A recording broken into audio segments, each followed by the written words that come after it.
Center yourself here in this space. Although we have wonderful company around, we can create our sacred space here, just our group, by tuning in to our energy together, to the coherence that we created together as we climbed Jabal Musa, Har Moshe, Mount Sinai.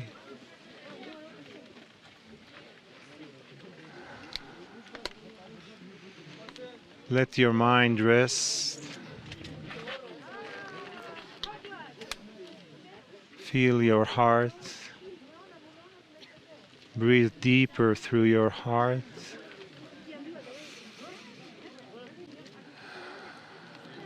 Allow more of the energies of the mountain, of the rocks, of the sand, of the air, of the wind, and even in the water,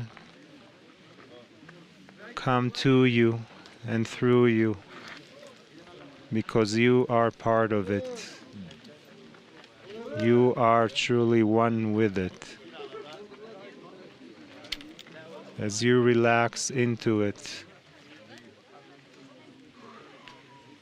it comes through you even more.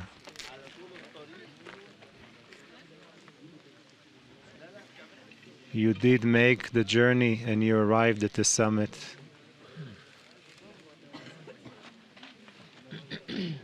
And now, in some ways, you are different than you were when you started. Acknowledge your accomplishment.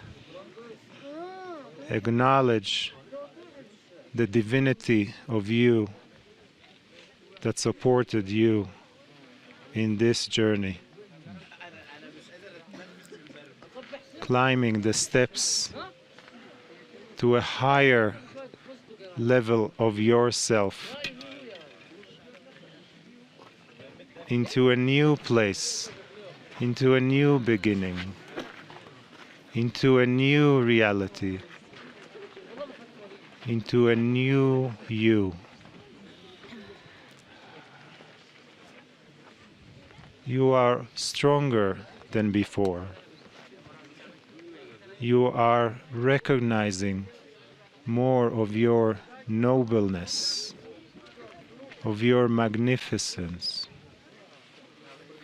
of your immensity as a soul walking on this earth. Through all its life, through all its climbing up through a challenge and coming down and climbing up again. But this is a pivotal moment for you. Acknowledging and anchoring this moment now in your consciousness can create a great shift from this point on.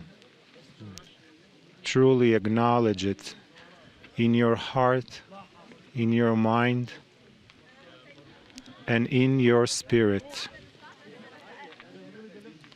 The word Merkava in Hebrew, when you separate it to three ancient Egyptian words, Mer is light. Feel your light. Ka is your spirit. You are that spirit. And Ba is your body. Merged within your body, on earth, your light, your spirit, your soul. You are the creator of who you are. You are the God that is walking on this earth. You are the God that is walking on this earth. There is no God above you, but it is within you. You know this. and you smile, and you feel, and you allow to be more of that energy.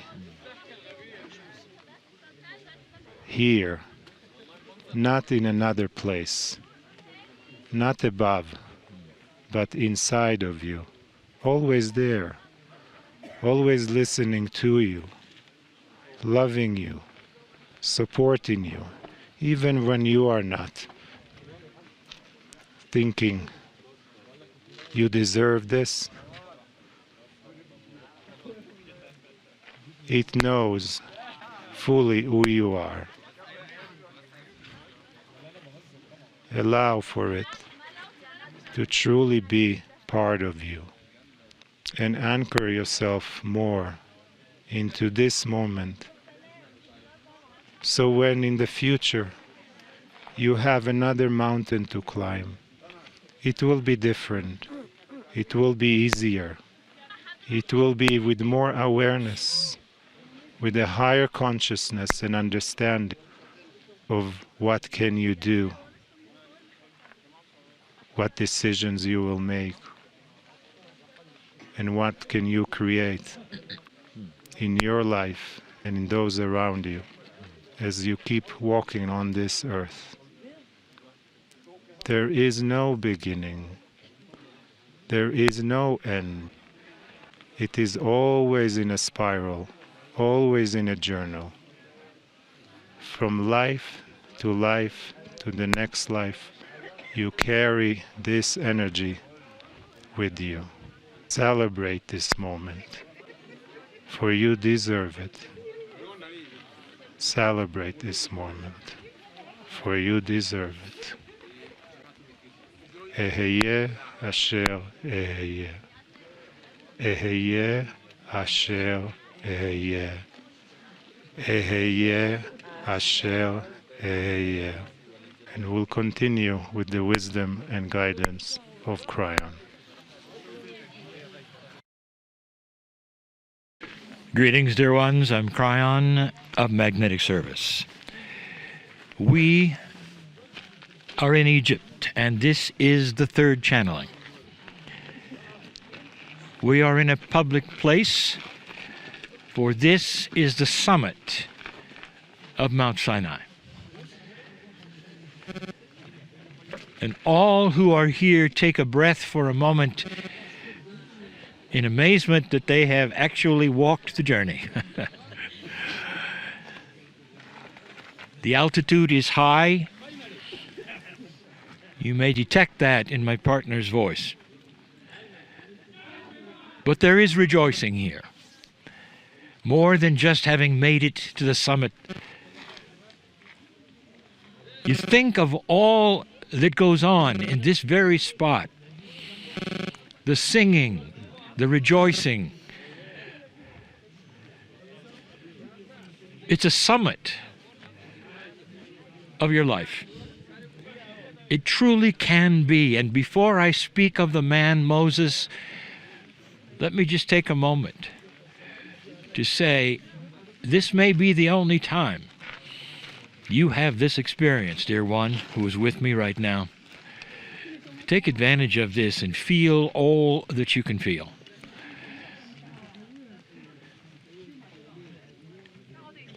This place is famous for Moses, and is famous for what he did. It's famous for so many things and so many belief systems. And for the Semites especially, it is the Exodus. But the story has been told so many times. And the scriptures tell it one way, the books tell it another, the movies yet another. I would like to give you the Kryon version. And it's a version that is one that celebrates the man and what happened here even more than that which you read in Scripture. What do you think you know about the man Moses? Born, raised in the royalty of Egypt, as you know, And then when that was finished, the movies would have you say, well, he moved right into something else. I'll tell you what he moved into. He moved into 40 years caring for animals. 40 years. Do any of you have any idea of the maturity and the wisdom of this man when he stepped upon this mountain and something special happened? I'll tell you, he was 80. 5 years older than the man in the chair. And what took place on this mountain, not in this place that you sit, but in a similar area, on the side of the hill, what was significant, it was the first time that the creative source spoke directly to a human being without anything in between, without any statues in between, without any interlopers in between. And the Creator took the form of a multi-dimensional angelic being. Now, you heard burning bush, didn't you? Let's put all of these things in perspective. In Moses' day, anything that created light was either in the sky or it burned on earth. Anything that created light was burning. You see this. In this day and age, you know that things that create light is energy of various forms. This was not a burning bush, dear ones, but it was reported the best as possible for the day. Oh, it was more than that. If you could see this, it was more than a fire that did not consume a bush. It was a multi-dimensional ball of energy, and out of that came the voice. And the first thing the voice did, honestly, regardless of whatever the scripture says, is identity. Here is who I am, and here is my name. The name is so sacred to some, they will not say Yahweh. They will not say the name, or they will not say it properly or completely, as my partner has just done. It's sacred, and it would remain sacred. But this is where it started, dear ones. And the message was given, and the scriptures say various things took place at that time. The man Moses is far greater than you think, because he had his doubts as well. And the doubts were greater than you even can believe. But he did what he did, and you know he did. And he was also responsible for going up the mountain a second time. And this, dear ones, is where it gets just a little different. Human beings put in their bias of what they believe at the time. And you heard some stories about what Moses did in the Exodus. And I think the most profound one is this, is that the Israelites indeed walked the desert. You drove through it. That's where they were. And the story is that they walked for 40 years. Now let's stop for a moment. Right now, we get a lesson in numbers. And I have not done this before. Moses spent 40 years before he spent any time doing any of these sacred things, and he was 80 by the time he experienced the creative source speaking to him. Years and years went by. But that 40 years that he spent maturing means something. The 40 years in the desert for the Israelites means something. Today, in Tibetan numerology, the 4 equates with Gaia. Now that is what you would call Mother Earth. But the numerology is even stronger than that. And the kind that I'm going to tell you right now really had no form at that time. And yet numbers meant something. How many 7s are there in the spiritual belief systems of this planet? They're everywhere. How many 7s were there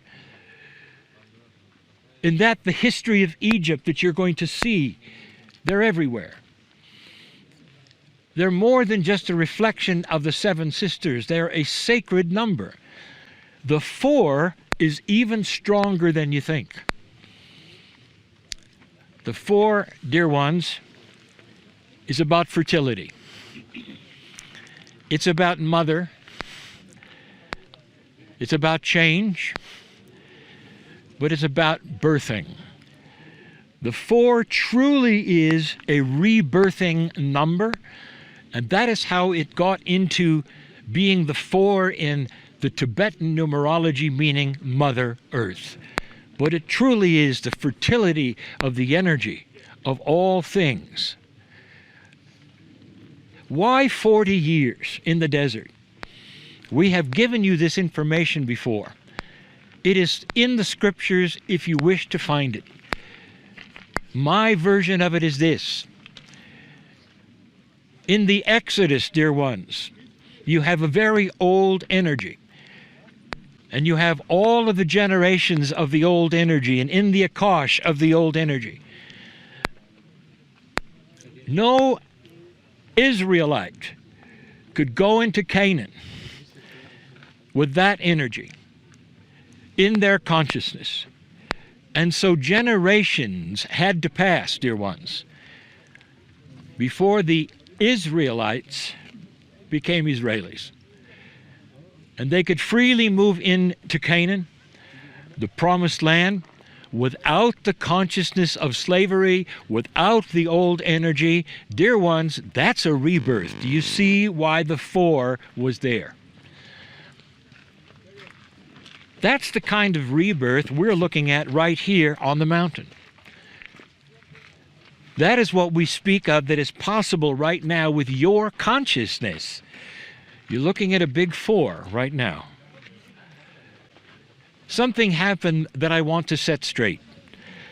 I want to make things more elegant and more believable. And yet at the same time, we're going to offend just about everyone. Indeed, the story is true that when Moses saw the golden calf and other things that were apart from God, he saw that the generation was losing the divinity that he had shown them so clearly. Because humans do this. They gravitate toward objects of worship. And so Moses came back here for the second time. And Scripture says that he came back down the mountain with the 10 commandments. Dear ones, I want to explain something that I have said before. This creative source that I speak of, the God of gods, the loving source of love, the most compassion you can imagine from the universe, the creator of all things, is not a judgmental God, is not a judgmental God.